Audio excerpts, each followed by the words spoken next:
स्वागत है आप सभी का आपके पसंदीदा चैनल वनडे एग्जाम जीएस पर। साथियों, यदि आप RRB NTPC and group D तथा सीएचएसएल और लेखपाल भर्ती की परीक्षा की तैयारी कर रहे हैं तो ये वीडियो आपके लिए बहुत ही इंपॉर्टेंट है। तथा यदि आप किसी अन्य परीक्षा की भी तैयारी कर रहे हैं जिसमें जीएस से रिलेटेड पोर्शन पूछा जाता है तो ये वीडियो आपके लिए बहुत ही इंपॉर्टेंट है। वीडियो को शुरू से अंत तक देखें और एनालिसिस कीजिए कि क्वेश्चन का लेवल क्या है। हमें कमेंट करके जरूर बताइएगा कि आपने इन 15 क्वेश्चन में से कितने क्वेश्चन अटेम्प्ट किए। तो चलते हैं दोस्तों पहले क्वेश्चन की तरफ। ये क्वेश्चन रहा पहला स्क्रीन पर। तो पहला क्वेश्चन है स्क्रीन पर, शहद जिसमें शक्कर की उच्च सांद्रता पाई जाती है सड़ता नहीं है क्योंकि। जो शहद होता है, आप देखते होंगे आपके घरों में शहद रखा होता है, बहुत पुराना हो जाने के बावजूद भी वो सड़ता नहीं है। थोड़ा सा खुशबू चेंज हो जाती है लेकिन शहद सड़ता नहीं है। आखिर क्यों नहीं सड़ता है? ऑप्शन पहला है अभाव रहता है, शहद में ऑक्सीजन का अभाव रहता है अतः जीवाणु सक्रिय अवस्था में जीवित रहते हैं। ऑप्शन 2 है इनमें प्राकृतिक एंटीऑक्सीडेंट होते हैं जो जीवाणु के आक्रमण को रोक देते हैं। ऑप्शन 3 है उच्च परासरणीय सामर्थ्य के घोल से पानी निकल जाने के कारण जीवाणु सक्रिय अवस्था में जीवित नहीं रह पाते। या फिर ऑप्शन 4 है इनमें से कोई नहीं। आपको सही ऑप्शन चूज करना है। बताइए भाई कौन सा आंसर सही होगा। ऑप्शन नंबर 3, उच्च परासरणीय सामर्थ्य के घोल से पानी निकल जाने के कारण जीवाणु सक्रिय अवस्था में नहीं रह पाते, जिससे ये जो शहद है एक लंबे टाइम तक सड़ता नहीं है। और थोड़ा सा समझ लेते हैं। शर्करा के अधिक परासरणीय और निर्जलीकरण करणीय प्रभाव के कारण जीवाणु शर्करा को क्या होता है, शर्करा जो होती है उसे चीनी बोलते हैं, ठीक है, चीनी या शक्कर, जिसे हम केमिस्ट्री की भाषा में शर्करा बोलते हैं। जीवाणु शर्करा के अधिक संकेंद्रण में वृद्धि नहीं करते। शर्करा चाहे ठोस रूप में हो या जलीय रूप में। ठोस रूप मतलब वो जैसे आप खरीद के लाते हैं, और जलीय रूप का मतलब ये होता है जैसे आप शरबत वगैरह पीते हैं। यह अपने संपर्क में आने वाले खाद्य उत्पाद की शर्करा की मात्रा को संतुलित करने का प्रयास करती है। इसमें खाद्य पदार्थ में उपलब्ध जल की मात्रा को बाहर निकालने और पदार्थ के आंतरिक भाग में शर्करा के अणुओं को सम्मिलित करने की क्षमता होती है। परिणाम स्वरूप जल की कमी वाला उत्पाद जल की सक्रियता की कमी वाला उत्पाद कहलाता है। यानी जो जल की कमी वाला उत्पाद होता है वो जल सक्रियता की कमी वाला उत्पाद कहलाता है, जो अनबाउंड का मापक है। अतः सूक्ष्म जीवों के अस्तित्व और विकास के लिए खाद्य पदार्थ में मुक्त जल अणुओं की उपलब्धता अनिवार्य है।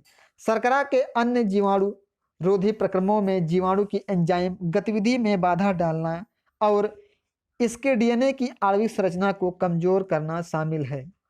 इसका स्रोत कहां से है? अमेरिकी वैज्ञानिक पत्रिका से, ठीक है। अगला क्वेश्चन है, निम्नलिखित में से कौन सा स्तनधारी जानवर अंडे देता है? चमगादड़, व्हेल मछली, नेवला या फिर प्लेटिपस। 3 तो आप जानते ही हो, तो बताइए भाई इनमें से कोई भी जानवर अंडे देता है? चमगादड़, व्हेल मछली, नेवला। बाकी प्लेटिपस तो आप लोग नहीं जानते होंगे। तो सही आंसर तो प्लेटिपस ही है। ये जो प्लेटिपस होता है ये स्तनधारी जानवर है, ये अंडे देता है। और थोड़ा सा जानकारी लेते हैं। प्लेटिपस को डक बिल्ड प्लेटिपस के नाम से भी जाना जाता है। जो प्लेटिपस है इसको डक बिल्ड प्लेटिपस के नाम से भी जाना जाता है। यह तस्मानिया हित पूर्वी ऑस्ट्रेलिया में पाया जाता है। कहां पर पाया जाता है? पूर्वी ऑस्ट्रेलिया में पाया जाता है। और संकटापन जीव है। कैसा जीव? संकटापन मतलब कि इसकी जो प्रजाति है धीरे धीरे गुप्त होती जा रही है। मतलब कि इनकी जो क्या बोलते हैं, सॉरी माफी चाहेंगे, कभी कभी मुख से शब्द नहीं आते हैं, पेट में रहते हैं। इनकी जो प्रजाति होती है, यानी जिन वर्ग के ये जानवर हैं, इनकी धीरे धीरे वो विलुप्त होती जा रही है। जैसे कि डायनासोर हैं। डायनासोर जो हमारे पहले संसार में थे, धरती पर पहले डायनासोर थे, ठीक है, लेकिन धीरे धीरे ये विलुप्त हो गए, ठीक है। तो कैसे जीव थे वो? संकटापन्न जीव थे। इसी तरह ये जो डक बिल्ड प्लेटिपस जीव हैं ये संकटापन्न जीव हैं। हिचकिचाहट कभी कभी हो जाती है, चलता है। एक एक एकिडना की 4 प्रजातियों के साथ मोनोट्रिपस की 5 वर्तमान प्रजातियों में से एक है।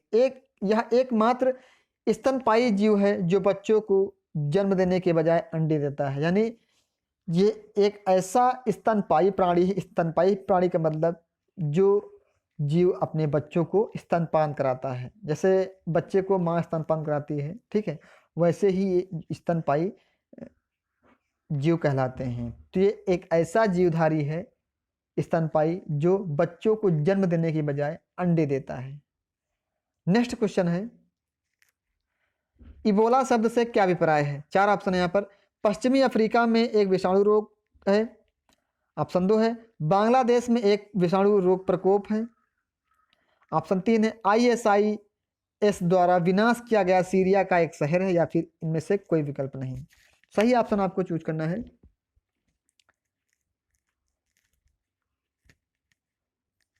पश्चिमी अफ्रीका में एक विषाणु रोग प्रकोप है। कैसा रोग है? पश्चिमी अफ्रीका में एक विषाणु रोग प्रकोप है। इबोला विषाणुओं द्वारा मनुष्य और अन्य प्राइमेट्स को होने वाला रक्तस्रावी बुखार है जो इबोला विषाणु के कारण होता है। अब तक की सबसे बड़ी इबोला महामारी पश्चिम अफ्रीका में आरंभ हुई। यानी सबसे बड़ी बीमारी जो है पश्चिम अफ्रीका में आरंभ हुई, जो दिसंबर 2013 से जनवरी 2016 तक, यानी दिसंबर 2016 से जनवरी 2016 तक, माफी चाहेंगे, दिसंबर 2013 से जनवरी 2016 तक, यानी लगभग 3 साल तक ये बीमारी रही। जैसे हमारा एक कोरोना वायरस चल रहा है हमारे देश में, तभी तो 2-3 महीने हुए हैं, पता नहीं ये कब तक चले। तो इसकी एक अवधि होगी 2 से 3 महीना ना, 3 से 4 महीना। इसी तरह ये जो बीमारी थी ये लगभग 3 साल चली थी। कौन सी? इबोला। इस दौरान इबोला के 28,616 मामलों में लगभग 11,310 लोगों की मृत्यु हो गई। ये बहुत बड़ी दुखद घटना है। अगला क्वेश्चन है, एड्स का विषाणु किसकी वृद्धि को प्रभावित करता है? हीमोग्लोबिन, रक्त में आरबीसी, रक्त में टी कोशिका, या फिर मस्तिष्क में ग्रे कोशिका। सही ऑप्शन आपको चूज करना है। सबसे पहले जो एड्स है, एड्स का फुल फॉर्म जानते हैं आप क्या होता है? एड्स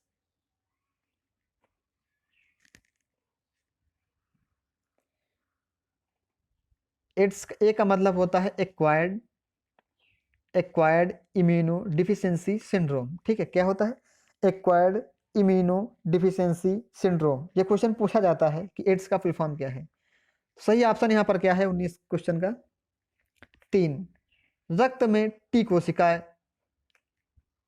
जो होती है ये विषाणु को प्रभावित करती है या उनको वृद्धि देती है। कैसे आप देखते हैं थोड़ा सा। ह्यूमन इम्यूनोडिफिशियंसी वायरस HIV जिसे हम बोलते हैं, महत्वपूर्ण प्रतिरक्षा तंत्र कोशिकाओं जिन्हें टी सहायक कोशिका के रूप में या फिर टी कोशिका या टी लसीकाणु, मुख्यतः लसिका कोशिका का एक प्रकार है जो कोशिका मध्यस्थ प्रतिरक्षा में केंद्रीय भूमिका निभाता है। इन्हें टी कोशिका इसलिए कहते हैं क्योंकि ये थाइमोसाइट्स से थाइमस में विकसित होते हैं। अगला क्वेश्चन है, स्वादन से आशय निम्नलिखित में से किससे है? सूंघने से, सुनने से, स्पर्श से, या फिर स्वादन से? सूंघने से, सुनने से, स्पर्श से, या फिर स्वादन से? बताइए भाई क्या होगा सही आंसर?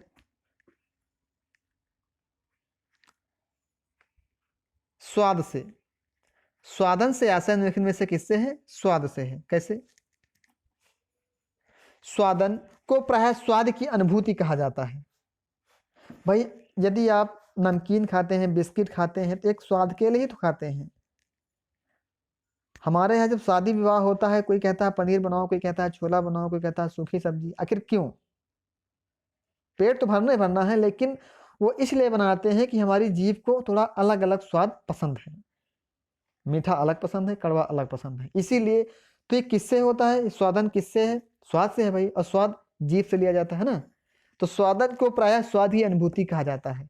स्वाद एक अनुभूति है। यह अनुभूति तब उत्पन्न होती है जब मुंह में विद्यमान कोई पदार्थ मुख विवर में स्वाद कलिकाओं पर स्थित स्वादग्राही कोशिकाओं, जो अधिकांश का जीभ पर होती है, के साथ रासायनिक रूप से अभिक्रिया करता है। हमने पहले ही आपको बता दिया है। स्वाद कोशिकाएं जीभ पर स्वाद कलिकाओं के साथ एकत्रित होती हैं और स्वाद कलिकाएं जीभ पर बम्पस में छिपी होती हैं, जिसे हम पैपिला कहते हैं। क्या कहते हैं, पैपिला। और जो जीभ का भाग होता है, अग्रभाग से कड़वा स्वाद, पश्च भाग से मीठा स्वाद और दाहिने से तीखा तथा बीच से खट्टे का स्वाद लिया जाता है। अगला क्वेश्चन है, श्वेत प्लेग को आमतौर पर किस नाम से जाना जाता है? टाइफाइड, मलेरिया, क्षय रोग या फिर प्लेग? सही आंसर आपको टिक करना है, क्षय रोग। श्वेत प्लेग को आमतौर से क्षय रोग के नाम से जाना जाता है। 19वीं शताब्दी के दौरान क्षय रोग को सफेद मृत्यु और महान सफेद प्लेग के रूप में भी जाना जाता था। क्षय रोग बैक्टीरियम, माइकोबैक्टीरियम ट्यूबरक्लोसिस, जिसे हम एमटीबी भी कहते हैं, के कारण होने वाला एक संक्रामक रोग है। यह रोग शरीर के किसी भी अंग में हो सकता है, लेकिन सामान्यतः फेफड़ों को संक्रमित करने के लिए जाना जाता है। साथियों, जरूरी नहीं है कि आप 500 क्वेश्चन पढ़ें, आप 5 क्वेश्चन पढ़िए, लेकिन डिटेल से पढ़िए। आप उबिए नहीं, लंबा दौर है। अगर आप जल्दी में पढ़ेंगे तो अभी तो नहीं, लेकिन आपको परीक्षा भवन में इसकी सजा भुगतनी पड़ेगी। इसीलिए आप 2 क्वेश्चन पढ़िए, लेकिन डिटेल से पढ़िए। हमारा वीडियो नहीं देखना मत देखिए, जहाँ से पढ़ना है आपको पढ़िए, लेकिन जो भी पढ़िए डिटेल से पढ़िए, क्योंकि ये कंपटीशन का दौर है। बाकी आप समझ सकते हैं। क्वेश्चन नंबर 22 है, हम ये नहीं कहते कि आप हमारा ही वीडियो देखिए, अगला देखिए, एग्जामपुर देखिए, वाईफाई देखिए। मैं किसी पर्सनल चैनल का प्रचार नहीं करता हूँ, लेकिन आपसे यही कहता हूँ कि जो भी पढ़िए डिटेल से पढ़िए। तो क्वेश्चन हमारा क्या था, प्रतिजीव पेनिसिलिन किससे प्राप्त होती है? कृत्रिम प्रोसेस से, एक जीवाणु से, कवक से या फिर विषाणु संक्रमित कोशिकाओं से? सही ऑप्शन आपको चूज करना है यहाँ पर। ऑप्शन नंबर 3 है कवक से। जो प्रतिजैविक पेनिसिलिन है ये कवक से प्राप्त की जाती है। पेनिसिलिन के जो खोजकर्ता कौन है? अलेक्जेंडर फ्लेमिंग थे। ठीक है। पेनिसिलिन प्रतिजीव, जिसे हम एंटीबायोटिक्स कहते हैं, का एक समूह है जिसका प्रयोग बड़े पैमाने पर बैक्टीरिया के संक्रमणों का उपचार करने में किया जाता है। पेनिसिलिन फंगी से उत्पन्न होते हैं। इसे मुख से या इंजेक्शन द्वारा लिया जा सकता है, यानी आप मुख से भी खा सकते हैं या फिर इसका लिक्विड इंजेक्शन के माध्यम से आपके शरीर में दिया जा सकता है। पेनिसिलिन की खोज स्कॉटिश वैज्ञानिक अलेक्जेंडर फ्लेमिंग द्वारा 1928 में की गई थी। बहुत इंपॉर्टेंट क्वेश्चन इतना कि पेनिसिलिन की खोज स्कॉटिश वैज्ञानिक अलेक्जेंडर फ्लेमिंग द्वारा 1928 में की गई थी। अगला क्वेश्चन है, डीटीपी का टीका निम्नलिखित में से किस प्रकार का होता है? यानी जो डीटीपी का टीका है निम्नलिखित में से किस प्रकार का होता है? प्रति विषाणु टीका होता है, प्रति प्रोटोजन का टीका होता है, प्रति रिकेट्सियल का टीका, या फिर एक संयुक्त टीका? बताइए सही आंसर कौन सा होगा? आप भी तैयारी कर रहे हैं, कुछ आप भी बताओ। 2 सेकंड का आपको टाइम देते हैं। हो गया। एक संयुक्त टीका, जो डीटीपी का टीका होता है एक संयुक्त टीका होता है।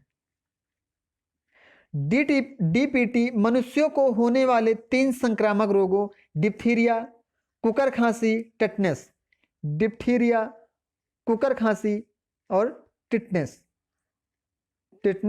टॉक्साइड्स शामिल हैं, जो कुकर खांसी को फैलाने वाले जीवों की समस्त कोशिकाओं को नष्ट करते हैं। यानी जो डीटीपी का टीका लगाया जाता है, जिसे देखते होंगे बहुत से मनुष्य जो खांसते हैं, तो जैसे कुत्ते खांसते क्या, वो साए साए की आवाज़ आती है। बहुत कम लोगों में होती है, लेकिन वो बहुत भयानक खांसी मानी जाती है, जिसे हम काली खांसी भी कहते हैं। तो उस खांसी को खत्म करने के लिए संपूर्ण रूप से खत्म करने के लिए DTP का टीका लगाया जाता है। अगला क्वेश्चन है क्वेश्चन नंबर 24, भारत में मिशन इंद्रधनुष अभियान किससे जुड़ा है? सभी के सभी एक्सपेक्टेड क्वेश्चन हैं जो कि किसी न किसी परीक्षा में पूछे गए हैं। तो मेरा आपसे रिक्वेस्ट है, प्लीज ये क्वेश्चन विधिवत देखिए, एक बार नहीं 2 बार देख लीजिए, ताकि आपको यदि परीक्षा में क्वेश्चन आ गया तब आपको इसे गलत नहीं करना है, ठीक है। तो भारत में मिशन इंद्रधनुष अभियान किससे जुड़ा है? 4 ऑप्शन यहाँ पर हैं। गर्भवती महिलाओं के पोषक आहार से, डायबिटीज जिसे मधुमेह भी कहते हैं के प्रति चेतना से, अंधापन उन्मूलन से, या फिर बच्चों की टीकाकरण से। बताइए भाई कौन सा आंसर सही होगा इसमें से?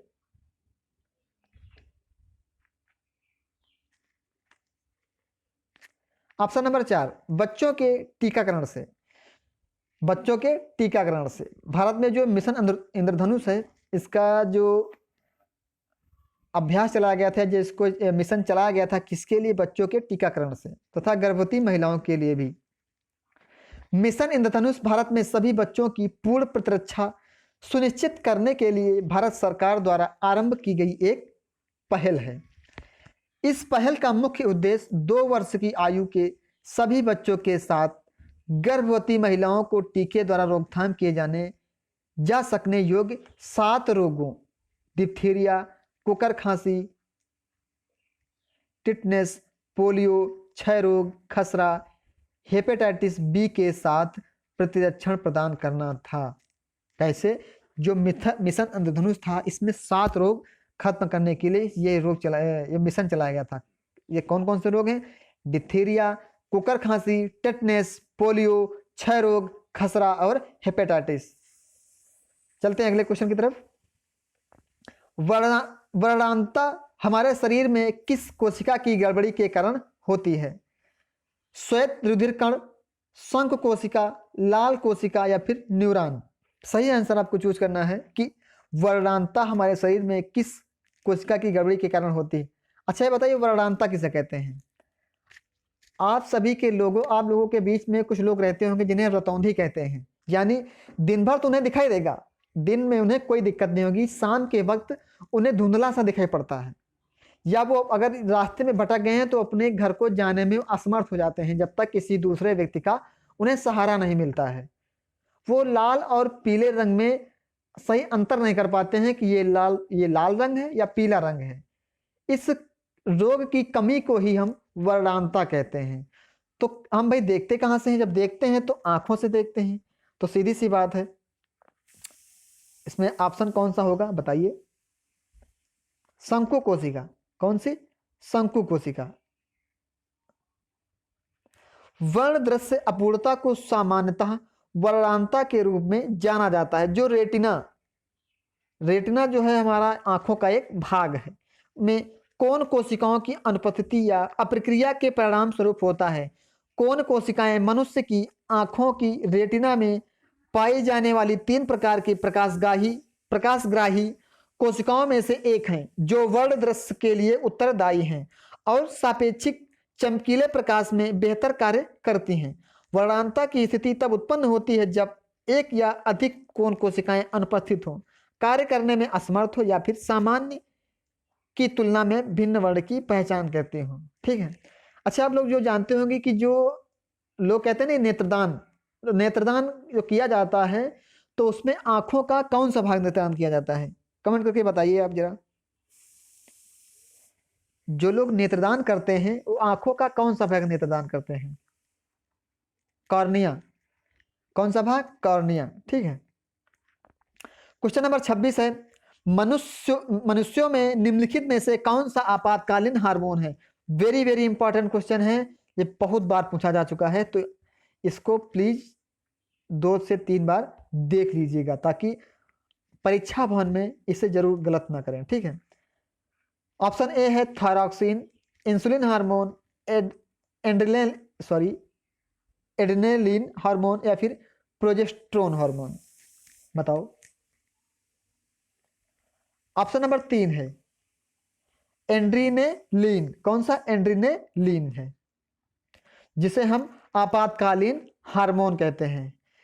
एड्रेनलिन को आपातकालीन हार्मोन के रूप में जाना जाता है क्योंकि यह तनाव या उत्तेजना की अवस्था में अंतर्गत अधिवृक्क ग्रंथियों द्वारा स्रावित होता है।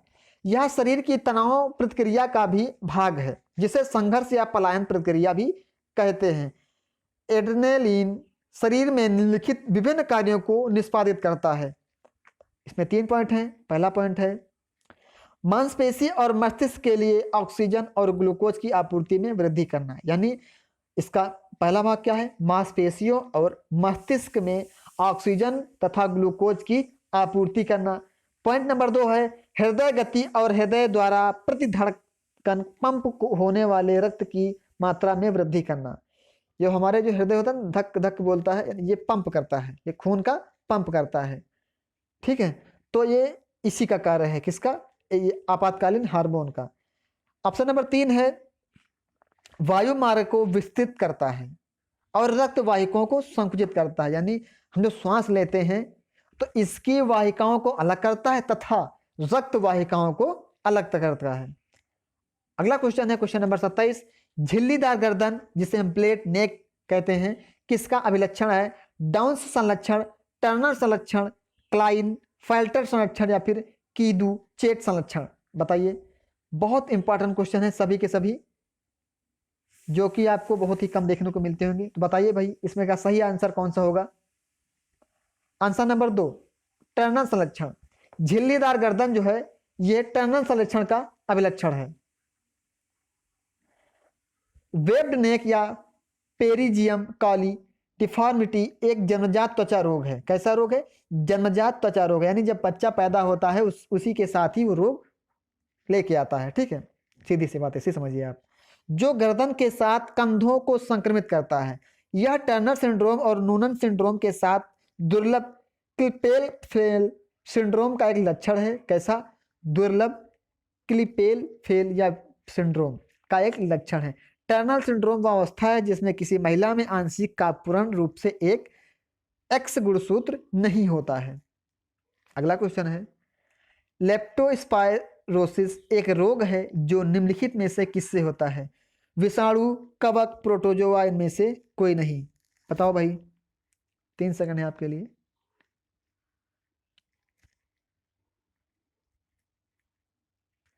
इनमें से कोई नहीं। ऑप्शन नंबर 4 है इनमें से कोई नहीं। लेप्टोस्पाइरोसिस कार्करूस के आकार के बैक्टीरिया के कारण होने वाला जीवाणु जनित रोग है। सिर दर्द, मांसपेशियों में दर्द, बुखार इसका न्यून से माध्यम लक्षण हो सकता है। न्यून से माध्यम लक्षण यानी धीरे धीरे से बढ़ता जाता है। ठीक है, जबकि फेफड़ों से रक्त आना या मस्तिष्क की झिल्ली में सूजन होना, जिसे मेनिंजाइटिस भी कहते हैं, इस रोग का गंभीर लक्षण है। यदि संक्रमण के कारण व्यक्ति का रंग पीला पड़ता है, गुर्दे खराब हो जाते हैं और रक्तस्राव होता है, तो इस व्हील के रोग के नाम से जाना जाता है। अगला क्वेश्चन है हेपेटाइटिस मानव शरीर के किस अंग को प्रभावित करता है? जिगर, अग्न्याशय जिन्हें हम पैनक्रियाज कहते हैं, तिल्ली या फिर छोटी आंत। बहुत इंपॉर्टेंट क्वेश्चन है, ये तो आपको बताना पड़ेगा भाई। कमेंट करके बताइए फट से। चलो हम ही बताते हैं। जिगर, हेपेटाइटिस मानव शरीर के अंग को प्रभावित करता है, तो वो अंग कौन सा है? जिगर, जिसे हम हृदय भी कहते हैं। हेपेटाइटिस जिगर की प्रदाहक अवस्था से संबंधित है। यह सामान्यतः वायरल संक्रमण के कारण होता है। हेपेटाइटिस के अन्य कारणों में अल्कोहल का अधिक प्रयोग, किसी निश्चित प्रकार चिकित्सा, जीव विष या अन्य संक्रमण, स्वतः असंक्रामक रोग और नॉन अल्कोहलिक हेपेटाइटिस शामिल है। वायरल हेपेटाइटिस के 5 मुख्य प्रकार हैं, टाइप हैं A, B, C, D और E। ठीक है, आज का लास्ट क्वेश्चन है निम्नलिखित में से कौन सा पदार्थ सामान्यतः मूत्र में पाया जाता है? रक्त प्रोटीन, क्रिएटिनिन, लाल रक्त कोशिकाएं, श्वेत रक्त कोशिकाएं। ये तो आपको कमेंट बॉक्स में बताना है। इस क्वेश्चन का आंसर आपको कमेंट बॉक्स में बताना है कि इसका क्या होगा। एक तो आप क्वेश्चन होमवर्क देना ही पड़ेगा, वरना कुछ तो आप कर ही सकते हैं, है ना। तो वीडियो कैसा लगा आपको? शुरू से अंत तक देखिएगा, बीच में मत जाइएगा, वरना आपको हमें क्या भाई, परीक्षा आपको भी देनी है, तो थोड़ा सा आपका भी फर्ज बनता है कि वीडियो पूरा देखिए और क्वेश्चन समझिए। इस क्वेश्चन का आंसर आप कमेंट बॉक्स में दीजिए। मिलते हैं एक नए वीडियो के साथ, तब तक के लिए नमस्कार।